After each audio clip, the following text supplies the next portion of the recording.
Ya, selamat malam. Assalamualaikum warahmatullahi wabarakatuh. Eh, Kali ini saya akan menjelaskan tentang klasikal pada pemeriksaan tanda-tanda vital ya atau vital sign ya. Yang sebelumnya mungkin saya mohon maaf karena mungkin tidak bisa langsung mempraktekkan di lab mengingat kondisi yang tidak memungkinkan ya. Jadi nanti akan saya share dulu tentang penjelasan apa itu TTV, kemudian akan saya tambahkan beberapa contoh video melalui YouTube tentang pemeriksaan tanda-tanda vital ya.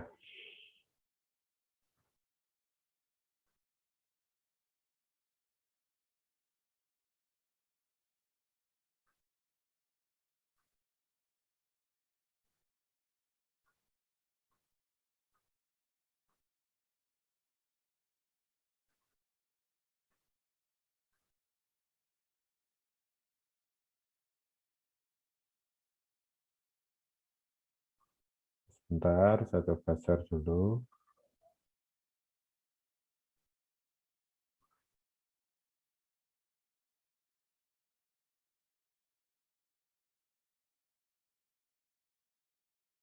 Ya, eh, pemeriksaan vital sign atau pemeriksaan tanda-tanda vital ya, itu sebenarnya eh, adalah dasar atau ukuran statistik ya berbagai fisiologis yang digunakan untuk membantu menentukan status kesehatan seseorang.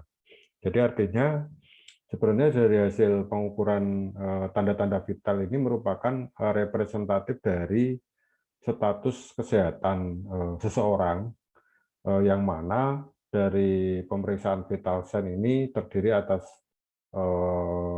pengukuran tekanan darah, kemudian pengukuran suhu, kemudian pengukuran pernafasan, kemudian pengukuran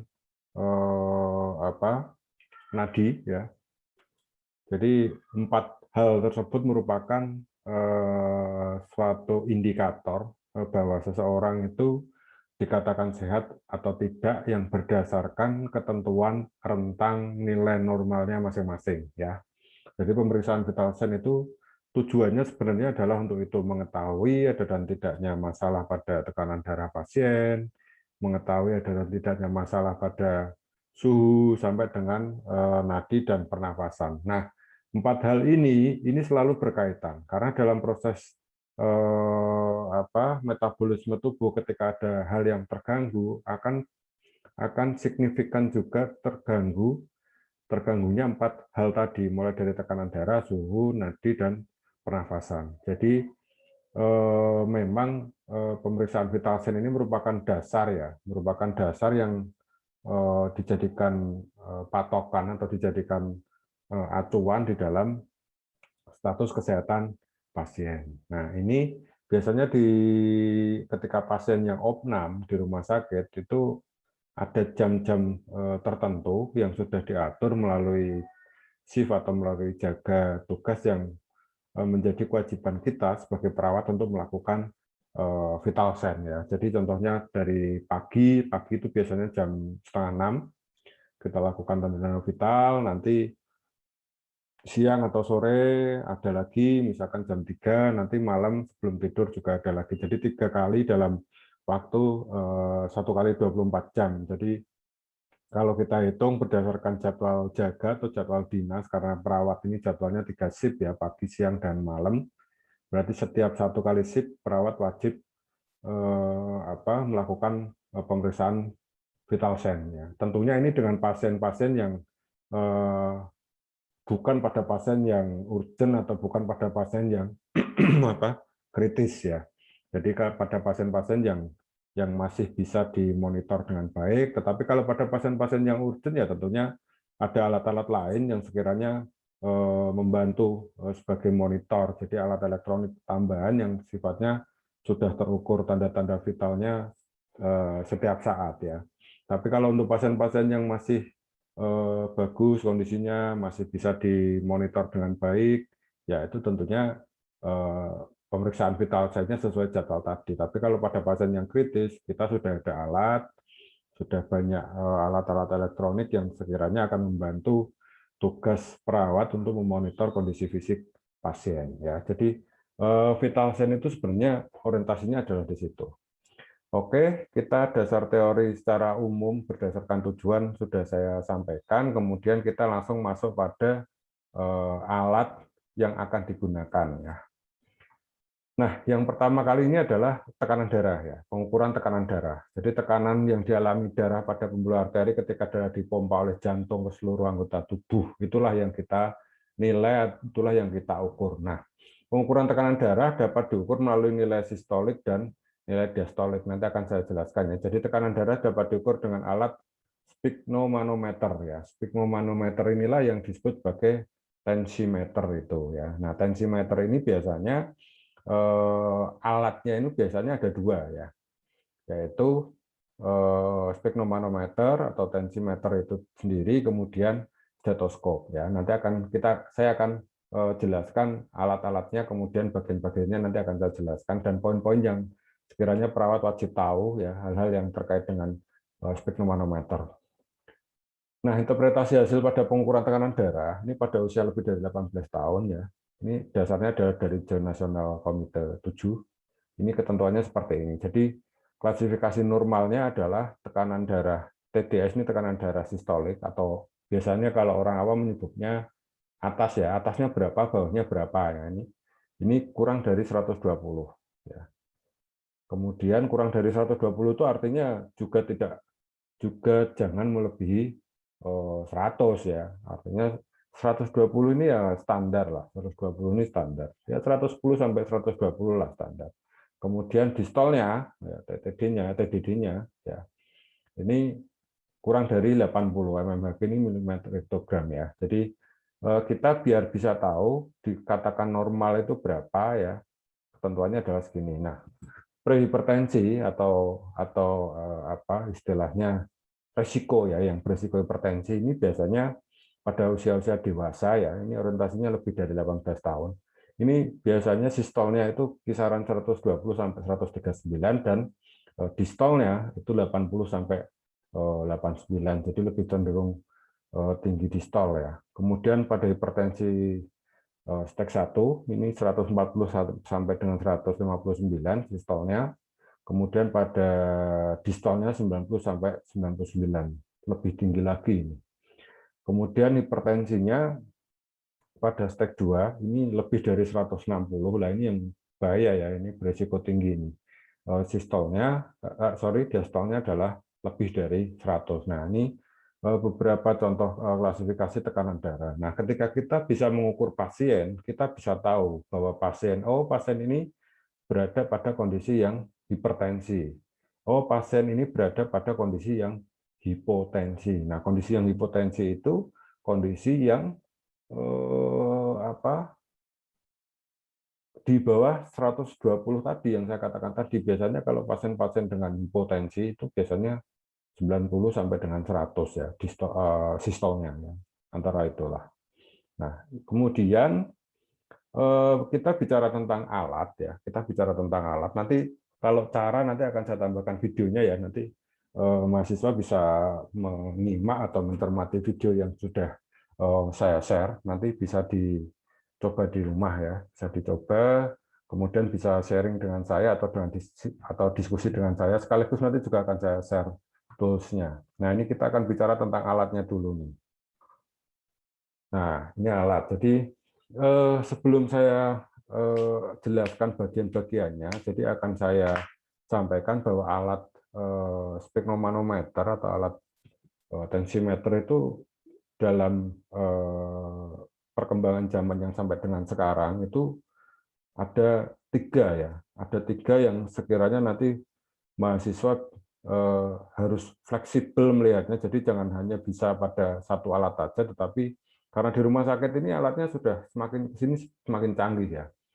Jadi kalau dulu yang pertama kali itu alatnya adalah ini tensimeter merkuri atau dengan raksa ya, ini tensimeter raksa ini. Seperti ini bentuknya ya.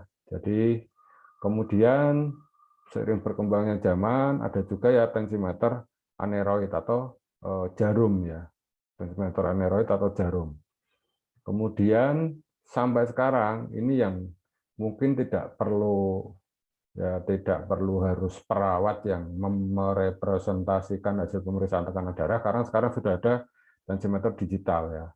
Artinya orang awam sudah bisa mengukur, tetapi mungkin orang awam menjelaskan ataupun menyampaikan hasilnya secara detail ya tidak bisa seperti seorang profesional, atau tidak bisa seperti seorang perawat ya, tahunya hanya sistol berapa, distol berapa ya. Ini tiga alat ini mahasiswa atau perawat harus tahu, karena di masing-masing tempat, di masing-masing rumah sakit, karena zaman semakin berkembang ya, itu tidak melulu nanti yang akan kalian temui itu adalah tensimeter jarum, atau tidak melulu yang kalian temui adalah tensimeter raksa, atau sampai dengan tensimeter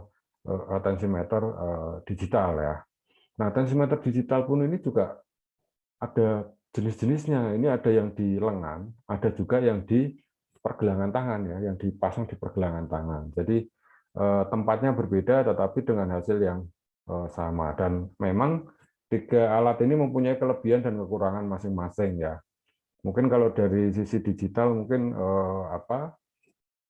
akurasinya tidak maksimal lah ya, atau akurasinya kurang dibanding dengan tensi yang aneroid atau jarum, atau tensi yang raksa. Tetapi di sisi lain, tensi aneroid dan jarum atau raksa ini juga memerlukan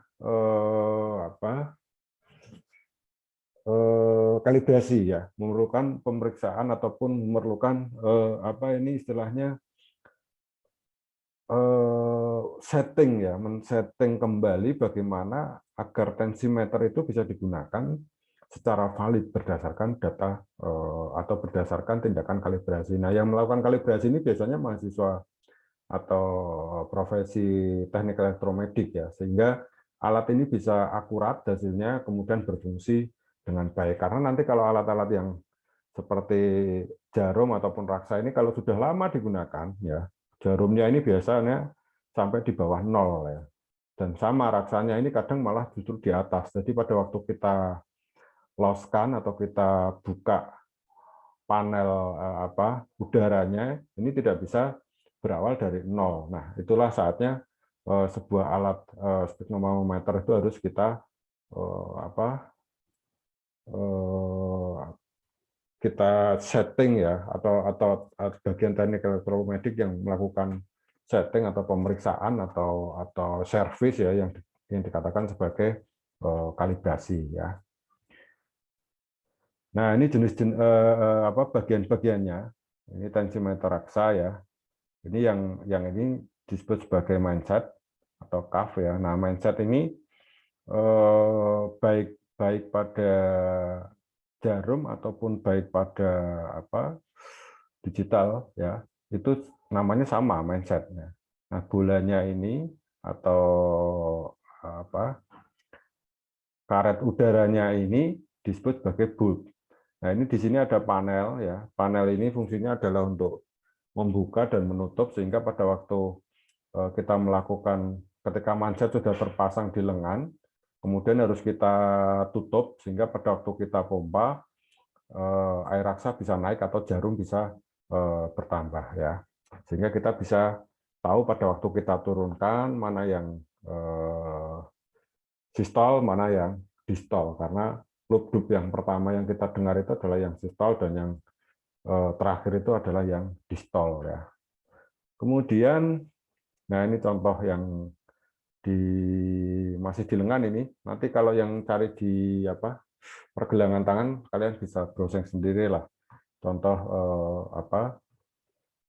tensimeter atau sphygmomanometer yang di lengan atau di pergelangan tangan ya.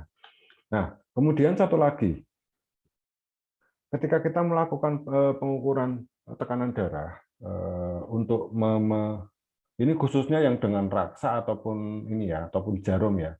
Ini kita diwajibkan menggunakan alat bantu yang namanya atau yang disebut sebagai stetoskop.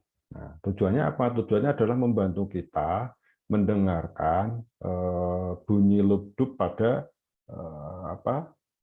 brachialis yang kita pasang mindset ya. Sehingga ketika bunyi pertama itulah yang dikatakan sebagai sistol dan bunyi terakhir yang dikatakan sebagai distol itu dapat terdengar secara akurat. Nah, ini bagian-bagian stetoskop. Ini ada earpiece, ya earpiece ini yang ditempatkan di alat pendengaran kita di telinga. Kemudian ada tubingnya, ya ini ada tubingnya ini ya kabel selang ini yang nanti akan membantu kita mendengarkan secara jelas ya. Kemudian ada istilahnya ini cup stetoskop ya. Cup stetoskop ini jangan lupa di sini di titik yang saya lingkari ini sebenarnya ada ini ya, ada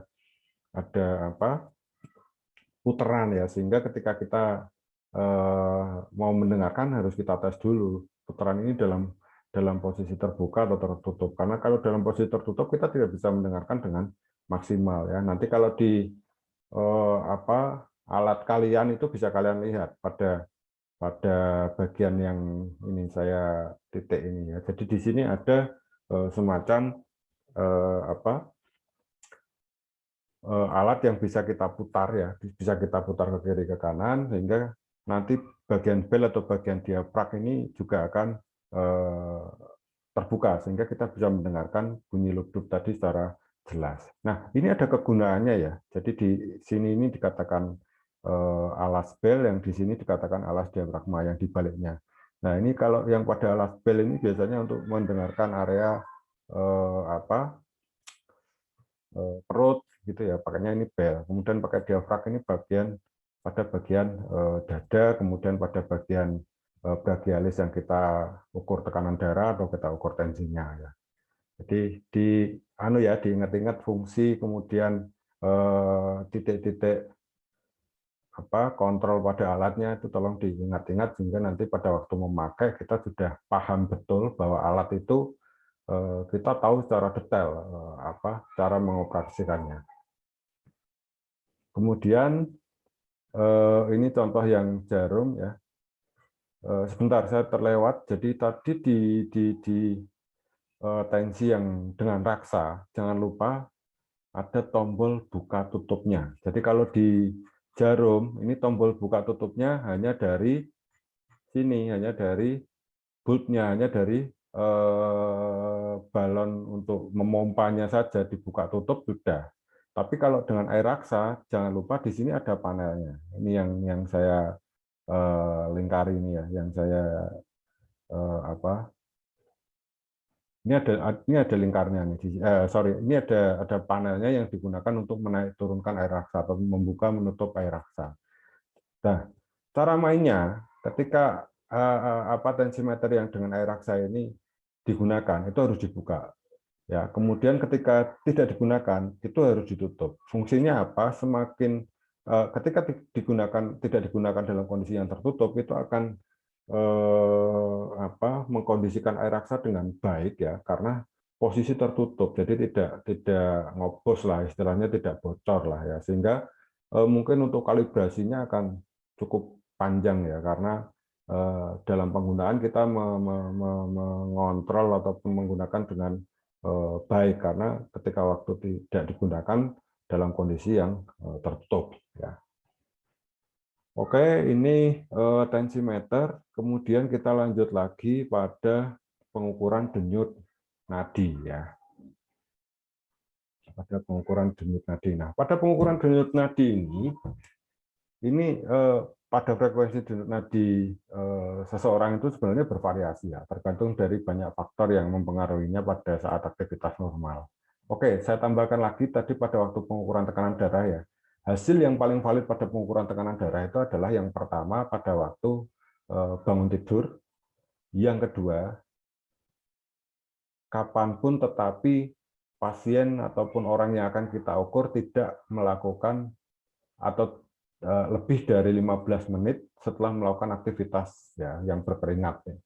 Jadi misalkan habis lari-lari, kemudian habis angkat-angkat, itu ketika kurang dari 15 menit kita lakukan pengukuran tekanan darah, ini kembali lagi sebentar ya ke tekanan darah ya, itu hasilnya tidak akan akurasinya tidak terlalu valid ya. Jadi ya yang seharusnya bangun tidur itu akurasinya 100%, yang baru aktivitas itu kisaran 80% ya.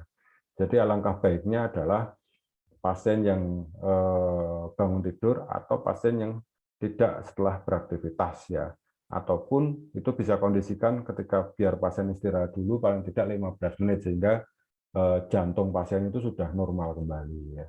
Kemudian jangan lupa pada waktu masang manjat di lengan, itu kondisi pasien juga harus lemes pada waktu kita periksa, sehingga itu akan memudahkan kita untuk mendengarkan bunyi lubduk tadi.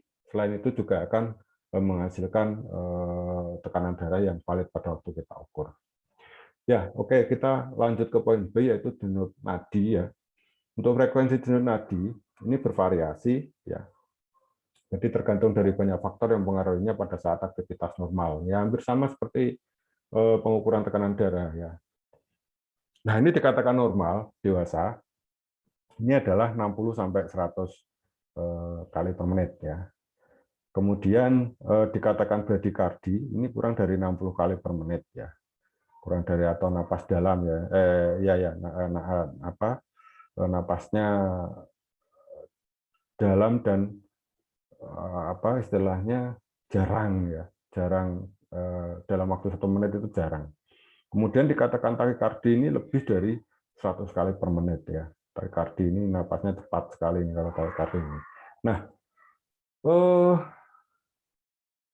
pengukuran denyut nadi ini dapat dilakukan pada arteri radialis ya. Tadi kalau pada pengukuran tekanan darah kan pada brachialis ya, pada brachialis ini sini ya, tempatnya di sini. Tapi kalau pada pengukuran denyut nadi ini tempatnya di sini, ya di sini. Ini adalah tempatnya radialis ya di sini. Nah, kemudian ini ya, atau arteri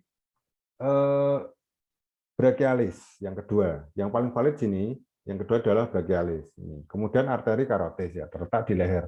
Ya, ini di bawah telinga ini. Ya. Sebenarnya kita dapat merasakan nadi kita sendiri. Nah, cara pengukurannya itu ada 2 cara. Yang pertama adalah dihitung total selama 60 detik atau selama 1 menit. Kemudian yang kedua adalah dihitung dalam waktu 15 detik, tetapi nanti kita kalikan 2. Nah, cara yang pertama ini mungkin wajib bagi pasien-pasien yang dalam kondisi urgent ya atau kritis ya. Itu wajib, kalau tidak ada alat yang lain ya kita wajib menghitung nadi secara penuh atau secara 60 detik. Tetapi kalau pada pasien yang sudah pemulihan, kondisinya sudah membaik ya kita cukup penghitungan 15 detik, tinggal kita kalikan 2 ya.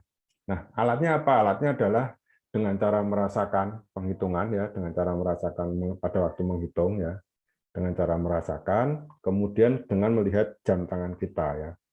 Nah, ngomong-ngomong soal jam tangan, ini saya sampaikan ke teman-teman calon perawat, ke teman-teman mahasiswa bahwasanya jam tangan ini suatu hal yang wajib ya.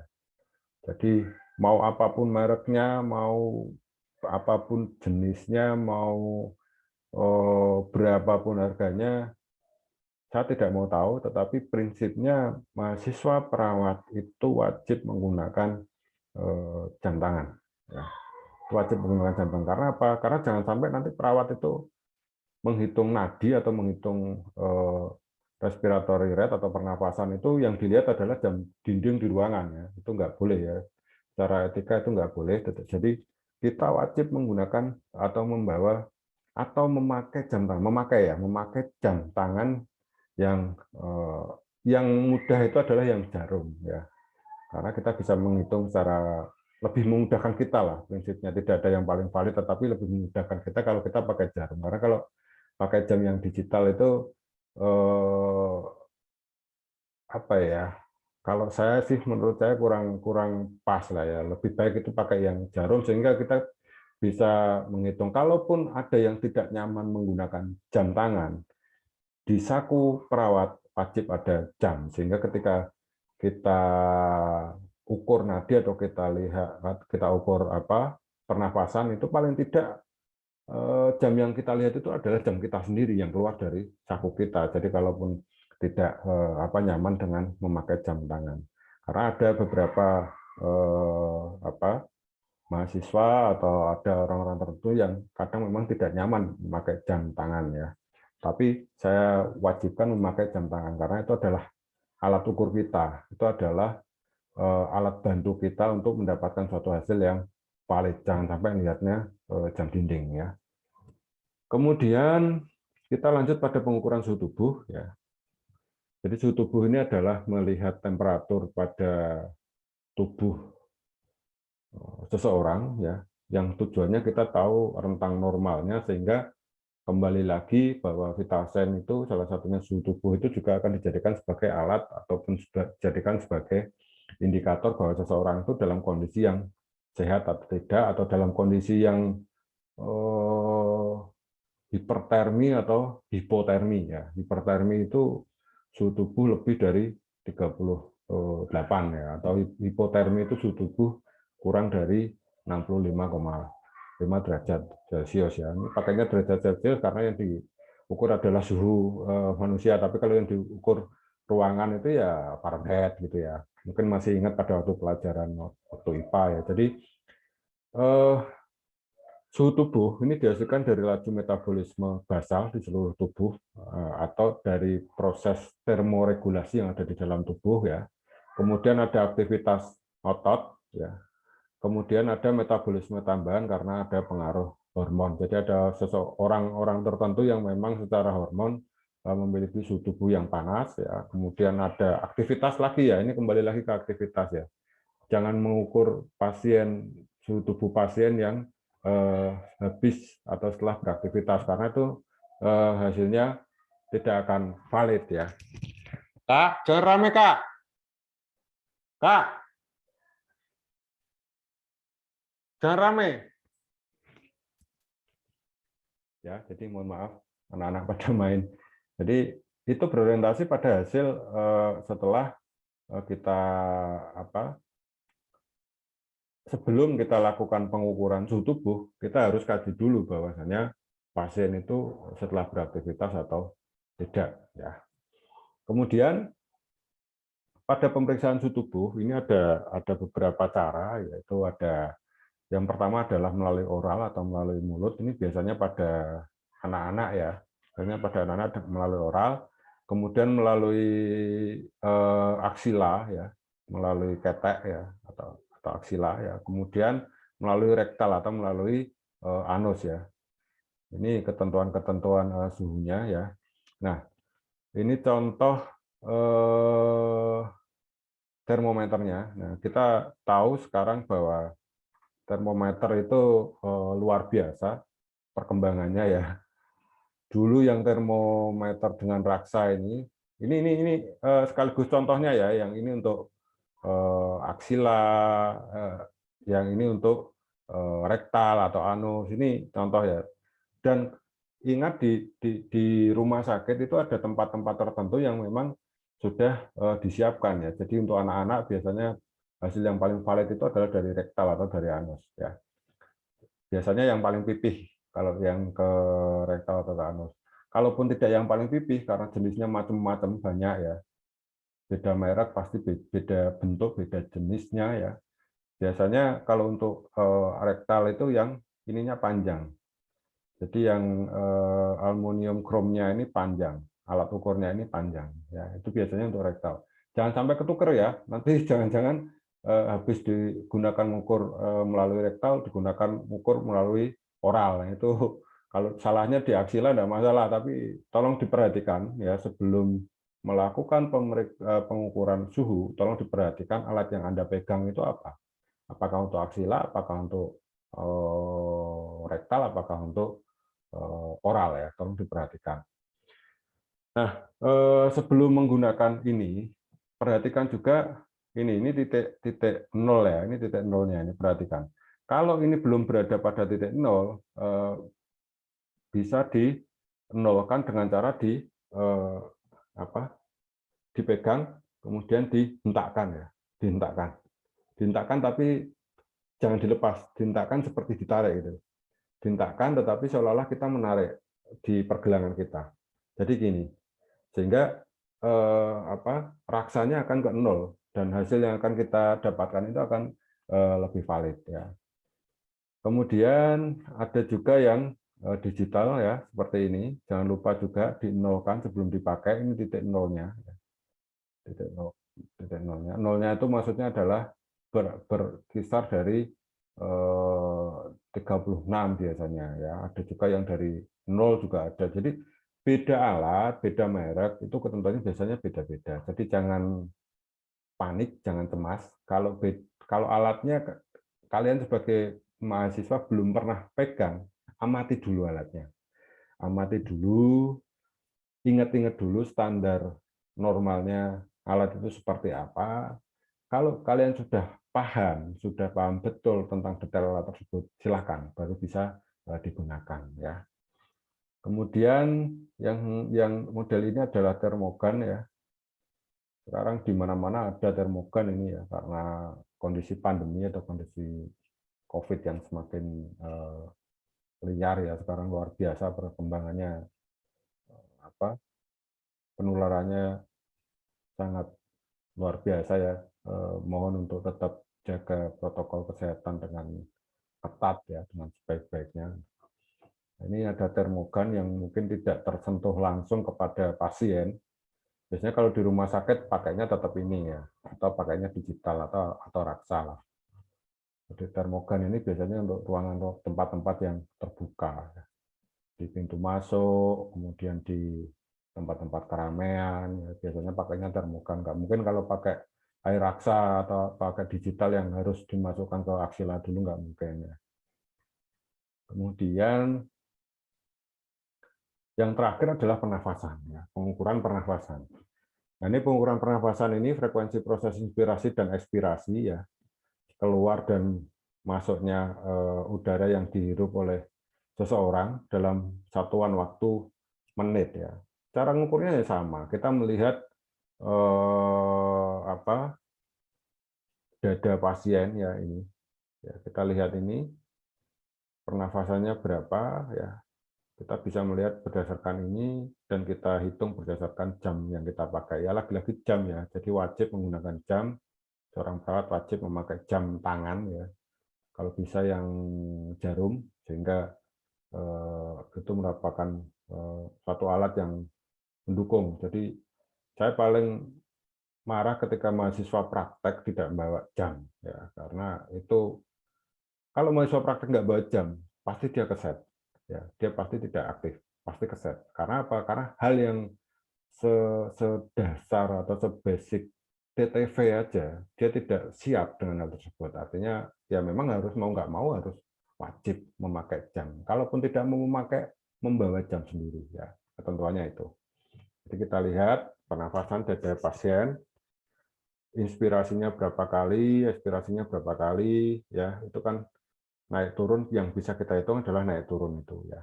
Kalau pasien masih dalam kondisi yang bagus, kita bisa melihat secara jelas ya. Tapi ya itu dengan ketentuan bahwa kalau pasien yang masih dalam kondisi pasien yang masih bagus, masih sudah pada fase pemulihan itu memang gampang. Tetapi pada pasien yang mungkin sudah tidak atau takikardi ya misalkan atau takipnu ya kita kesulitan juga. Makanya kalau yang pasien-pasien yang dengan indikasi-indikasi tersebut akan dipasang alat kontrol yang sudah terhitung secara otomatis melalui alat elektronik digital tersebut yang dihitung tensinya, kemudian nadinya, kemudian pernafasannya. Ya, faktor-faktor yang pengaruh ini ada usia, kemudian ada jenis kelamin, ya, kemudian ada suhu tubuh, posisi tubuh serta aktivitas. Ya, laki-laki aktivitas nimbrung di 4 poin ya, di 4 hal ya. Nah, ini interpretasinya dikatakan takribnu bila pada dewasa pengawasan lebih dari 24 kali, bradibnu bila kurang dari 10 kali atau ini dalam waktu per menit ya. Kemudian apnu bila tidak bernafas ya. Jadi kalau hati-hati kalau sudah mulai apnu ya. Mungkin itu penjelasannya, kemudian akan saya tindak lanjuti dengan pemaparan tool-nya, tool pengukurannya atau alat ukurnya, atau alat penilaiannya yang nanti bisa dijadikan acuan mahasiswa ya untuk melakukan pemeriksaan tanda-tanda vital. Ya ini semua prosedur sama ya, masih sama, ada 3 hal, yaitu mulai fase orientasi, kemudian fase kerja, sampai dengan fase terminasi ya, ada 3 fase tersebut. Nah, fase orientasi ini isinya adalah mengucapkan salam, kemudian memperkenalkan diri, menanyakan nama klien ya, sebagai bentuk validasi atau melihat gelang pasien ya, karena itu penting sehingga ketika ada pasien dengan nama yang sama kita tidak akan kesalahan ya. Kemudian menjelaskan prosedur ya, menjelaskan prosedur ya berarti mulai dari prosedur pengukuran tekanan darah, prosedur pengukuran suhu tubuh, prosedur pengukuran respiratory rate atau pernafasan, prosedur pengukuran nadi ya, itu kita jelaskan semuanya sedetail mungkin sehingga pasien paham, sehingga ketika pasien paham kita tanyakan kesiapan pasien. Kesiapan pasien ini sebenarnya sama dengan menanyakan kesediaan pasien untuk dilakukan suatu prosedur pengukuran atau penghitungan tanda-tanda vital atau vital sign ya. Kemudian mencuci tangan, memakai sarung tangan, kemudian menjaga privasi klien. Menjaga privasi klien ini macam-macam ya. Ada yang tutup pintu, ada yang dengan menutup jendela, ada yang dengan menutup korden, ada juga yang dengan membawa sampiran ya. Jadi macam-macam. Kemudian mengukur tekanan darah, ini nanti silakan dibaca sendiri ya, dibaca dan dipraktekkan berdasarkan video yang nanti akan saya share. Ini saya tadi sudah menyiapkan video yang dari teman di UMY ya, jadi spesialis KNP, nanti bisa dilihat. Nah, ini ada kegiatannya, ada poinnya, jadi sampai dengan fase terminasi ya. Fase terminasi ini mulai dari membereskan alat, mencuci tangan, merapikan pasien, menyampaikan evaluasi. Menyampaikan evaluasi itu adalah kita menyampaikan data subjektif dan data objektif. Data subjektif itu kita menanyakan perasaan pasien setelah kita melakukan suatu tindakan atau prosedur. Data objektif itu kita menyampaikan hasil. Jadi Pak, Bu, hasilnya adalah tekanan darah Bapak sekian, suhunya sekian, nadi sekian, kemudian pernafasan sekian. Nah, itu adalah data subjektif dan data objektif ya kita sampaikan. Kemudian berpamitan dan mengucapkan salam ke pasien. Ya, oke. Jadi mungkin itu yang bisa saya jelaskan terkait dengan TTP. Harapan saya jelaskan dulu meskipun nanti kalian melihat video sehingga nanti akan menambah mahasiswa agar lebih paham atau lebih mengerti tentang bagaimana alat yang digunakan, bagaimana teknik yang dilaksanakan, serta bagaimana secara keilmuan atau secara ilmiah TTV itu mahasiswa menjadi paham ya. Mungkin itu dari saya, kurang lebihnya mohon maaf. Wassalamualaikum warahmatullahi wabarakatuh.